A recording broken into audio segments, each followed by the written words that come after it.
Medelandsgenote, weet jy, dit is bykans 2 eeue gelede, toe die trekkers geworstel het daar in die laar, oor die aflê van die gelofte. Hulle het gevra vir mekaar, moet ons dit doen? Mag 'n mens dit doen? Want wat gebeur as ons en ons nageslag nie trou bly aan die gelofte teenoor God nie? Die woord sê, dis verskriklik om te val in die hande van die lewende God. Kom ons wees eerlik vandag. Hoe lyk ons as boerevolk, as geloftevolk, regtig nog in 2025?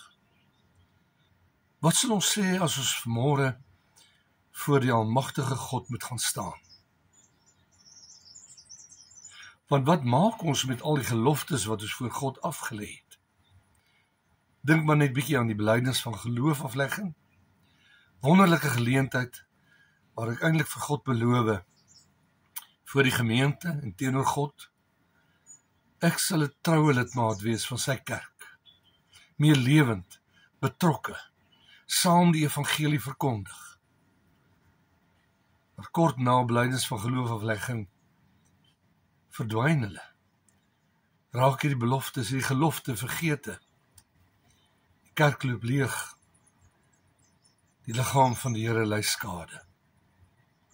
So ons huweliksbeloftes, wat ook maar eintlik geloftes is, wat ons voor God af lê.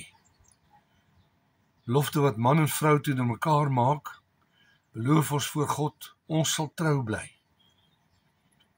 Ons sal tot die dood toe trou bly.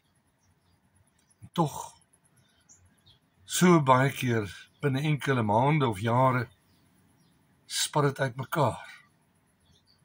Is dit vergete, want wat ons nou al gehoor het, dit raak oudtyds, om so in die huwelik te tree. Die doopbelofte. Ons as ouers ontvang die voorreg om pragtige kinders vir die Here groot te maak, verbondskinders. En dan lê ons 'n doopbelofte af, ons eintlik 'n gelofte om te sê, Here, hierdie verbondskind wil ek vir U groot maak, sodat hy en sy ook saam met ons kan bely, Jesus Christus is die Here, U is ons redder, ons onderhouer, ons skepper, Vader, Seun en Heilige Gees. Maar wat gebeur? Ons is so besig. En ons weet, by die skole is daar nie meer tyd vir hierdie onderrig nie. En by die huis is ons heeltemal te besig. Ons wil nog 'n bietjie geld maak om 'n bietjie hoër te kan vlieg. Of dalk in 'n beter buurt te kan gaan bly. Maar wat die verskonings ook al is, ons raak ontrou in die opvoeding van ons kinders, hulle geestelike vorming. En binnekort vier ons weer geloftedag. En laat ons maar eerlik wees, eintlik is dit maar 'n ou klein persentasietjie van ons geloftevolk wat trou bly. Nee, vir baie is dit nog 'n lekker vakansiedag, as wat daar nie genoeg is nie. Dag waar ek kan gaan visvang, of gaan vleis braai, of by familie en vriende kan gaan kuier. Ergste is, baie van ons mense emigreer, veral ons jong mense.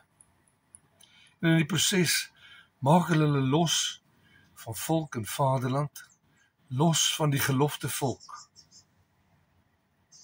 Kan ek by u pleit, wanneer ons hierdie jaar geloftefees vier, kom ons doen ernstig selfondersoek oor waar elkeen van ons staan ten opsigte van ons geloftes teenoor die Here. Ons antwoord die vraag, is ons nog werklik geloftevolk, soos wat ons deur al die jare bekend gestaan het? Trou aan die gelofte van 16 Desember 1838. Kom ons doen nou hierdie gelofte, ons lê dit af, en in die gees staan ons as het ware weer voor God, elkeen van ons, en ons beloof trou.